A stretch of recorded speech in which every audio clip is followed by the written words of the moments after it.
Happy New Year. Hi, everyone, and welcome to Café IBTTA. I'm Pat Jones. My guest today is Mark Compton, CEO of the Pennsylvania Turnpike Commission and this year's president of IBTTA. Previously, Mark served as PennDOT's Deputy Secretary of Administration, overseeing 8 bureaus within the agency. Before joining PennDOT, Mark was Director of Government Affairs for American Infrastructure, a heavy civil construction company in Worcester, PA. Prior to that, he worked in various public and private operations, focusing largely on transportation, construction, and economic development. Mark has served on the IBTTA Board of Directors since 2015. Mark, welcome to Café IBTTA. It's great to have you with us. Thank you, Pat. It's great to be back as your first and only two-time guest on IBTTA.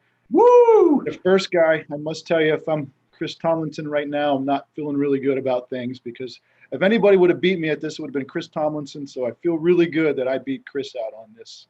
So thank you, Pat, for having me back. Must have been so stellar the first time. You're like, gotta have another. It's great to have you back. You know, pretty soon you're going to be competing with Alec Baldwin and Buck Henry as, you know, most guest hosts of Saturday Night Live. So I can't wait. I'm glad you did it here first. Me too. Well, this is Café IBTTA, where we drink coffee and we talk about things that are interesting, relevant, uplifting, and fun. And to begin, I want to say a big thank you to the entire IBTTA membership for all your support in 2020. It was a mind-blowing year in so many ways. So many unpleasant things happened, but also so many amazing things. And we appreciate your suspending your disbelief about what it would be like to have virtual meetings and attend all these Zoom meetings. And we're just tremendously proud and grateful for everything that you've done to support IBTTA and all your participation. Mark, some thoughts on that? Absolutely, Pat. You said it very well. I'd like to extend that too to the board, where I think we had a record number of board meetings last year. So we put them on. They were rowing really hard. And also to your staff, Pat, to you and your staff. No one did it better in 2020 than you all in converting us to this online format. You owned it. So special thanks to you and all the staff for all you did. You were remarkable. Thank you, Mark. I really appreciate that. And it was great to work with you and the rest of the executive committee and the board. I think we had a solid team in 2020, and I'm really looking forward to that team participation in 2021. And I would be remiss if I didn't say a big thank you also to the platinum sponsors of IBTTA. We had 23 companies support us at the platinum sponsorship level in 2020. They provide tremendous financial support to IBTTA, but also thought leadership and guidance to the IBTTA Board of Directors. And of course, this year we have, I believe the latest count is 24 platinum sponsors, and we salute you and look forward to working with you in 2020. Absolutely, great stuff. Well, we are taking your questions, and we encourage you to use the chat function and select all panelists and attendees. And we want to get started right away. So today is the Feast of the Epiphany in the Christian tradition, when the baby Jesus is revealed to the Magi. And of course, we know that the word epiphany has also come into common practice in our everyday lives, and it means an illuminating discovery, a realization, or a disclosure. I like to call it the aha moment. So in the chat function, we invite you to type one word or phrase that describes an epiphany or an aha moment that you have had or that you're experiencing in life right now. And while we're waiting for those responses to come in, Mark, I'll say that a big epiphany for me here at the beginning of this year is the importance of self-care. You know, I know this intellectually, but it takes a year like this and people reminding me of how important it is to get your exercise and get plenty of sleep, eat the right foods, and focus on the things that you can actually do something about and not focus on things over which you don't have any power. So that's my epiphany or aha moment. How about you, Mark? That's a great one, Pat, and I share that to a certain degree. And also the value of personal connections. And you think about that when those are lost in a time that was 2020, but how, if you're conscious about it, you can make sure that those connections only get stronger through times like this. So my epiphany was, even if you can't travel or be with your loved ones, you're still only a text, a chat, a Zoom away from any of them. So that is a key part for me. That's exactly right. And I'm looking at some of the responses in the chat here, and we've got history as an epiphany, family, health, staying connected, discipline, the kids, mortality. So many losses this year, especially the loss of my mom. The future is an epiphany. Perspective. So thanks for your comments, and maybe we'll talk a little bit more about epiphanies as we move through our discussion today.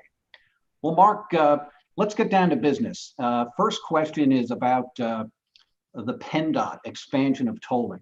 Sure. Pennsylvania DOT has announced its plans to expand tolling as a tool to finance large reconstruction projects statewide, and is planning to partner with you to manage the toll equipment and collection part of the process.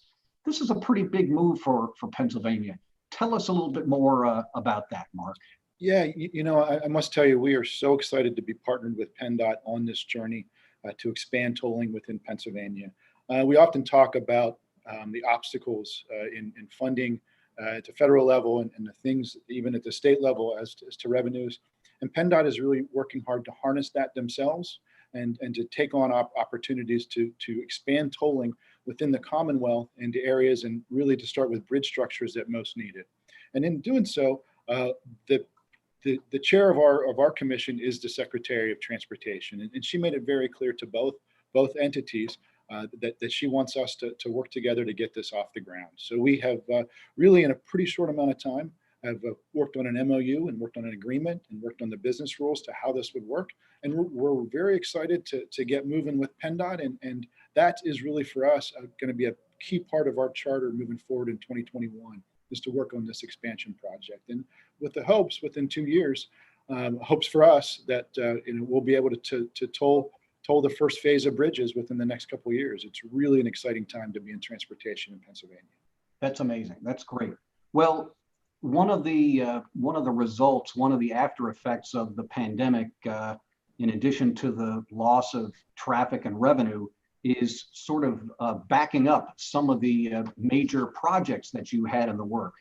And despite the traffic reductions, freight traffic continues to be strong, which adds to the stress to pavements and bridges. Talk to us a little bit about your plan for major reconstruction and how you've had to back some things up a little bit. Yeah, for us, back starting in March, all you can do is cut the things that you're working on. So we made the case not to cut any active construction projects, but in that, for last year's number, we cut 30% of our capital plan. So now, and through the work with our CFO and the folks in finance, we're working hard to restart some of those design projects now, because of some assurances of revenues that are coming in the future, and some of the ways in which we've been able to do some refinancing, is that we're hoping to get to level state next year. But that's all contingent on things that we hope we know that yet we don't know. And that really results in, what if there's another spike? What if the vaccine isn't coming quick enough? And then the last piece of that's going to be is what traffic may not be returning because of so many different commuter and travel patterns that have changed. So for us in Pennsylvania, our commercial revenue had stayed flat through it. And actually now this year over last, we're actually higher to a couple percentage on commercial revenue, which has been a saving grace for us here at the PTC. But passenger revenue remains sluggish and is down about 22% overall from this point last year. And candidly, we're a little concerned about when all that comes back, based on how all of us will be working in 2021 and candidly in the future because of this. Yeah, that's a big reduction, and we know that your colleagues and your sister agencies all around the country and around the world are experiencing that as well. So lots of rethinking about how to proceed in the future. And thinking about rethinking, you folks, the Turnpike is doing a major overhaul of its customer service operations that reflects the dramatic changes to the way people interact with other similar services and the conversion to all electronic tolling. Tell us more about that, Mark. Yeah, so this was sort of another epiphany, Pat, if you will, about 18 months ago to 2 years ago. We started looking through the way in which we approach our customers. And the first thing we started with was our website and realized that we're asking our customers to take a look at 8 different phone numbers to determine which way to get into us. And that really started with an unbundling of how we do things all related to the customer, how they approach us, how they want to see us, how they want, and here in 2021, it's not just about phone calls into the customer service center. So it's really beefing up an online presence. It's really working hard to meet customers where they want to be met. And for me, there was a time when it was pretty frustrating that someone would have to wait online to pay you, meaning, so you're waiting in a call queue to pay you. Think about that first. They got their credit card in hand and they want to pay you. So we're really, and this has been started with a benchmarking effort within the industry. So we spent a lot of time at E470 down in Texas with James Hoffman, down with Chris Tomlinson. So we spent some time benchmarking first, and then we went outside the industry. We went to PNC Bank, we went to Zappos to get a handle, because for us here, and like anybody, we don't want to just be a comparator with an industry. We want to be best in class in customer service, in all things customer service. So we're excited that we just had a call finished up this morning that we're looking at an RFP for parts of this, because we're going to unbundle key parts of our customer service center to look for either a different partner or some different partners starting back around Memorial Day. And we really think that this can really be a model to follow. And it's really in large part because of all the great information we got from our sister agencies across the country.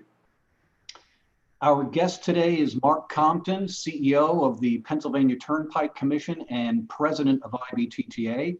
And a reminder that we are taking your questions.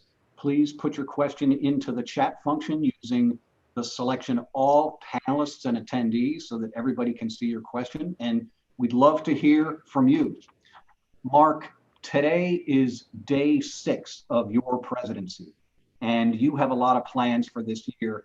But before we get to that, I know that you really want to acknowledge our 2020 president, Samuel Johnson, who led IBTTA in a very turbulent year. Mark, say a little bit more about that. I'm sorry, Pat, who? Oh, the tall guy from out west. Samuel Johnson is what we affectionately called our wartime president.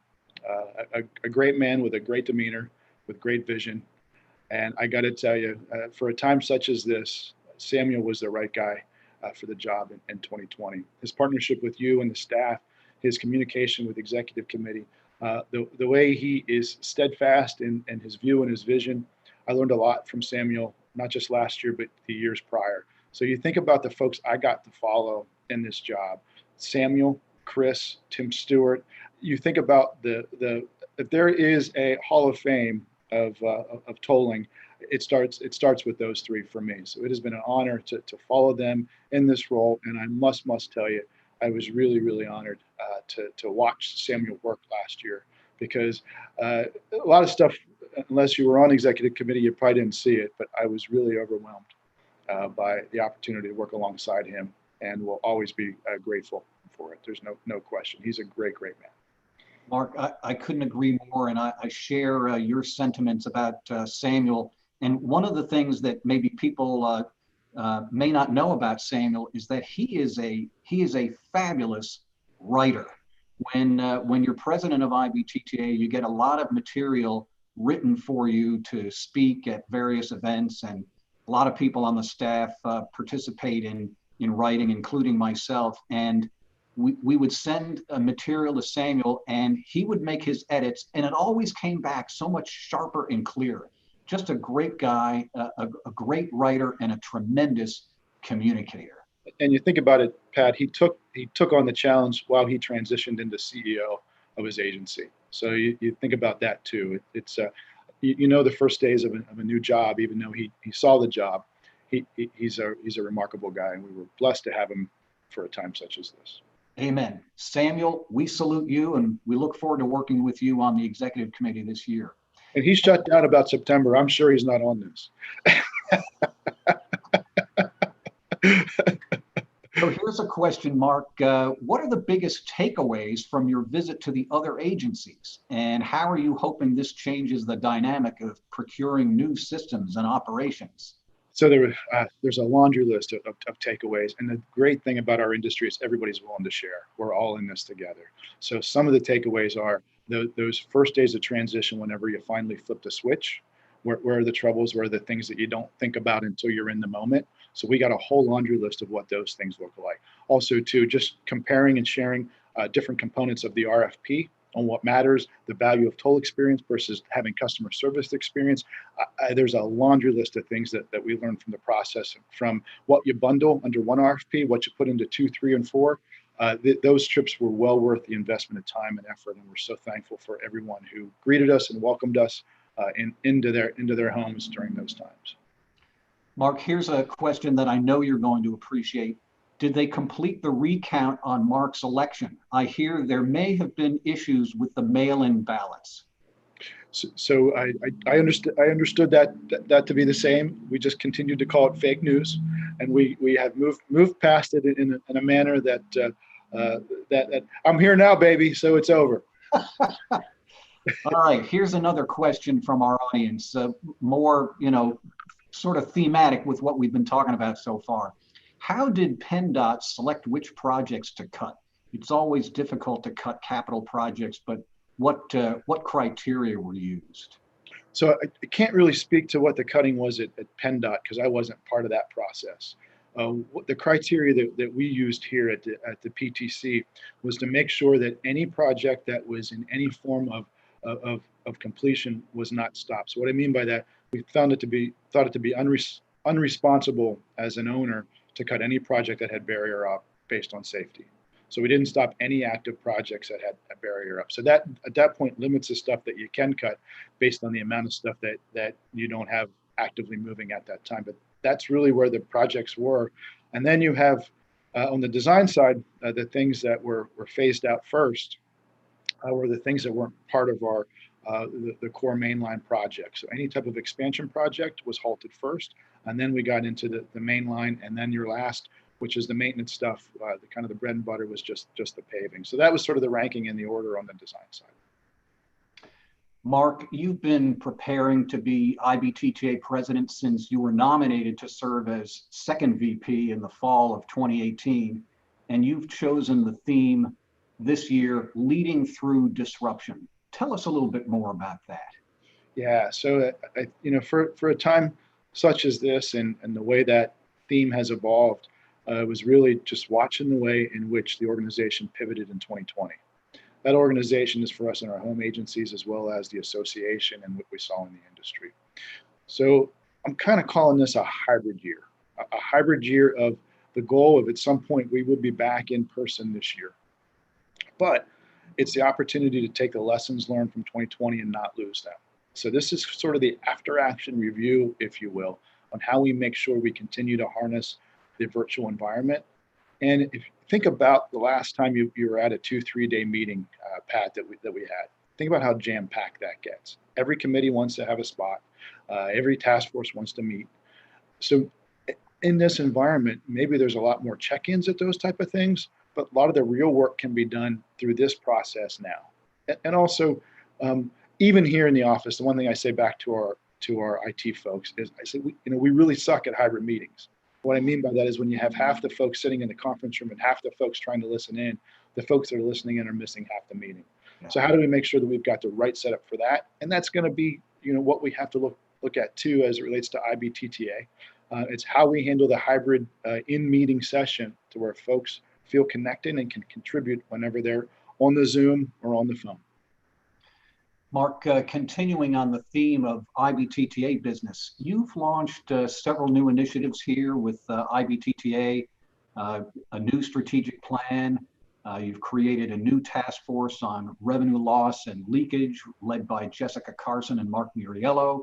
You're standing up a new task force on engineering and construction management led by John Keller and Carrie Witt. Tell us a little bit more about your vision for 2021 and those initiatives. Sure. And the first really is to make sure all the good work of the folks that came before us gets continued. And that's, the real work, the bread and butter of this organization is within the committee structure. So I really want to make sure they understand that the executive committee stands behind those committee and the works that they do and how important it is. And a real key component of what was just started is the Task Force on Diversity, Social and Racial Inclusion. That group has the full support of, I know, the staff, of the executive committee, and we're looking forward to the great things that happen through that. As we look at the moving forward, for me, I'm a real big strategic planning guy. It's one of the things that we worked hard to implement here at the PTC, and you've done a great job with it at IBTTA.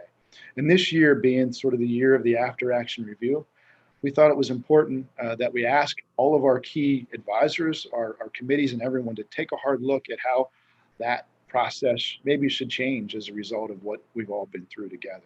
So I really appreciate the past presidents who've agreed to work through some facilitation, to work alongside the board in that effort, as well as the platinum sponsors to do the same. And then every committee can just understand that there's going to be a lot of surveying coming out to them as to where we're at with our strategic plan. So I'm looking forward to both the isolated sessions that we all have on that, and then how we come together to get a good product that in 2022, hopefully Diane and others can use to propel the organization forward with a new plan. So that's a key part of that. As it relates to the new committees, it was once said to me that 50% accounts receivable isn't good enough, and I think we can all agree in that in our toll by plate as we're all moving in that direction. And it's also been said should we share credit card fees as what we pay, because someone's going to be embarrassed that they pay too much. All that's done. It's all about being open. It's been about transparency. It's been sharing information and making sure that it's all best practices. And it's an industry that wants to learn from each other. We all want to be the best at what we do. But and so we're so excited to share our successes in any form that they come through. And that's what that lost revenue task force. And so I appreciate the great leadership of two great people and a committee that's surrounding them that's going to do some great work. And now for the kind of the cool kids of tolling in John Keller and Kerry Witt. I mean, I love these two guys because when I was in high school, I could never sit at the cool kids table unless the football players were doing an away game. Then they'd let me sit there, but they wouldn't let me talk. But John Keller and Kerry Witt are really the cool kids of tolling, and the work that they've already done on this task force and the work on construction and engineering is really been great. And I know that Wanda is going to push the button today on that introductory letter with a survey to all members asking for participation in this group. And this really, as I see, it's kind of the bread and butter of our organization in the way in which we do our projects and construct our projects and the safety with those projects. So I'm really excited to see what the cool kids of tolling are going to do. And I'm just excited they both take my calls now. So it's really cool. The engineers definitely are the cool kids. Yeah. Mark, you mentioned revenue and revenue leakage a little earlier on, and we've got a couple of questions from our audience about revenue. One has to do with Act 44, the act that requires Pennsylvania Turnpike Commission to make large payments to PennDOT to support transit. And another one asks, do you see more states looking to turn their toll authorities to help funding DOT or transit? So a couple of questions there. Yeah, so the first one on Act 44, our last year of obligation under the current law is 2022. Key part of us for wanting to push and support the expansion of tolling is we see this as an opportunity for the Turnpike to be a continued transportation partner without having to give it the bank. So the funding requirement for us is $450 million a year. And that's the obligation under the 2007 law. So it's a big number. And in debt service now as an organization, we're approaching about $850 million a year and over $14 billion in total revenue between that and our capital plan. So we are working really, really hard to get the message out that we need to hard stop in 2022. And we really do, or it's very tough to support the work that's required for an 80-year-old roadway, having that continued obligation. So it's not lost on us. There's a funding crisis in the Commonwealth of PA right now. We just need to find other means to help get that revenue, and that's why we're really hoping the tolling and those sort of things, they see us as a partner in that way and not having to bond additionally. As it relates to your second component, I think you've seen it all across the country now, to where, in large part because candidly, you guys were well-run organizations and tolling. that they see that you can leverage to a higher degree. And we're a product of that because we work so hard to run the organizations in the manner that we do. We're now required to give it the office, if you will. We've done some work both in our Philadelphia region and our Pittsburgh region with some mobility partners to find other ways in which we can work together to where we can be helpful without having to bond.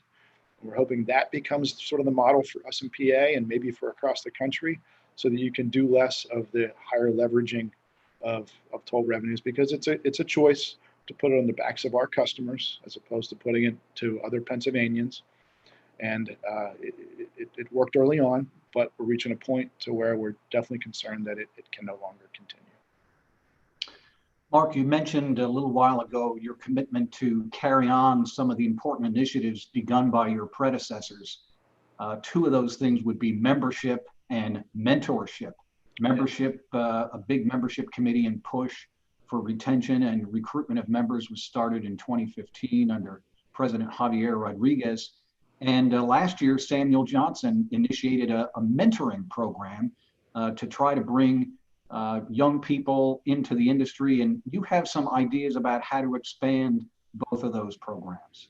Yeah, so the strong leadership in the membership committee by Rob Hoare and Susan Buse, and their role both as past presidents. What I've asked to do is to link them with the past presidents, to get them more heavily involved in the retention of current members, as well as looking to those agencies that we've never been able to, the great elephants, if you will, that we can never get in, to kind of work on both, because there's nobody better, and those are all folks that no matter where they sit, their calls will be taken. So I appreciate the willingness of the past presidents to step up and to work with Rob and Susan on making that connectivity, and also too on the member. And what better time now when folks are really stretched with revenue as to make sure that they see, and not that they haven't, but they see continued value with IBTTA.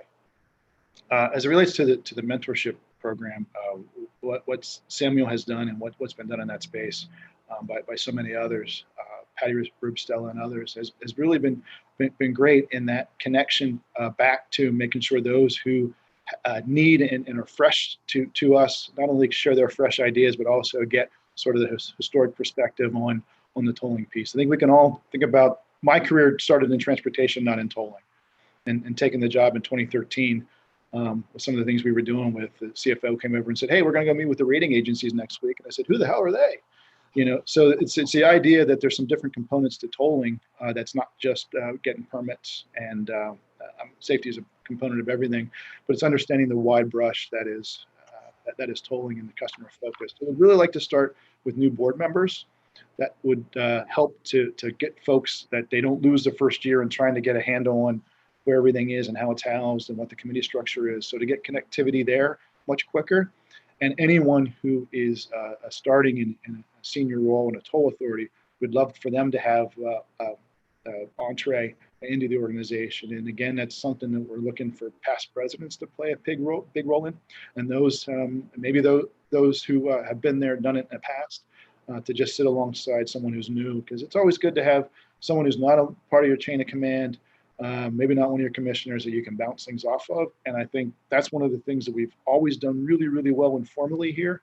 I can't tell you how many times Buddy Croft was a first call, Chris Tomlinson, Tim Stewart, any of those folks have been a first call and just bouncing something off. So to give someone that as a day one type thing or a first week, I think could be remarkable if we can find a way to do it. And really thankful for the willingness to our folks to step up into those roles. Speaking of membership and the great work that Rob Hoare and Susan Buse have done leading the membership committee since 2015, this is membership renewal time, and you should have received your membership renewal packet in November. And if you didn't, if you have any questions, please contact Terry Langford on our staff, and we'll make sure to get that out to you. And I want to say thanks to all the members who've already renewed. It's a big help to us. This is strong, important cash flow for us to have at the end of the last year and the beginning of this year. And we look forward to a great year in 2021. And while I'm making announcements, I'll say that please be on the lookout for a couple of surveys that are coming out. One is we're doing a travel survey, as we did last year, to find out what our members' plans are for traveling in 2021.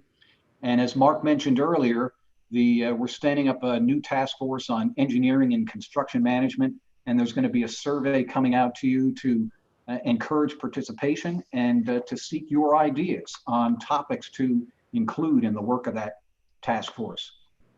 Next week, we won't have Café IBTTA because the board meetings are taking place. However, we will return 2 weeks from today on January 20th with a very special guest, soon to be named. Next week, January 13th at 12:45 p.m. is our HBCU Scholarship Awards presentation and routine board business meeting. This session will be a ceremony to give scholarships to 3 students attending historically Black colleges and universities. Also on January 13th at 3 p.m., the Book Club of Enlightenment. This is the 3rd and final meeting of the book club established by the Task Force on Diversity, Social, and Racial Inclusion, focusing on the final chapters of the book, How to Be an Anti-Racist by Ibram X. Kendi. And on February 10th from 11 to 12:30, a big webinar, Congestion Pricing, a how-to webinar for sustained traffic reduction, moderated by David Ungama, Vice President and Director, Transportation Operations Strategy at WSP. We encourage you to visit the IBTTA website for information and details on all of our events. So Mark, what final words of wisdom or perhaps an epiphany do you have to share before we sign off? Well, first thing is I need to understand why Randy Cole still has access to these things if you've seen his notes there. But no, one last thing for you I'd just like to share as we start our time together is back my first tour of duty at PennDOT, I was back in my early 20s, and I got to work for a deputy secretary who was larger than life and was a great guy. And he went away for a couple of weeks, and I had all the bureau directors. We played a joke on him, and as we're getting ready to play that joke, one of the bureau directors came into to my area there and said, Mark, as a career move, this is a really, really bad idea. And I love him to death. He's kind of the Robert Moses, if you will, of PennDOT. But I said to him, I said, said his name, and I said, I must tell you, if we can't have a little fun here, this isn't an organization I want to be part of anyway. So I said that to you only because please don't take the jokes and the cavalier attitude as that this opportunity for me in 2021 isn't important to me.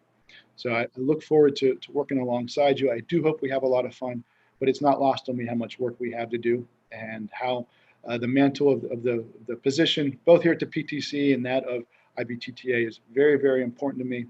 Both of these are the highlights of my career, to serve in both of these, and I look forward to working alongside all of you in 2021. I hope we can joke a little bit, but I do know that there's real work to be done, and I look forward to getting to that real work. Mark, it's been a pleasure to have you on Café IBTTA, and we all appreciate your sense of seriousness as well as your sense of fun. So thanks for being with us today. And thanks to you all, the IBTTA members. Be safe, keep in touch, and we'll see you down the road. Thanks, everyone.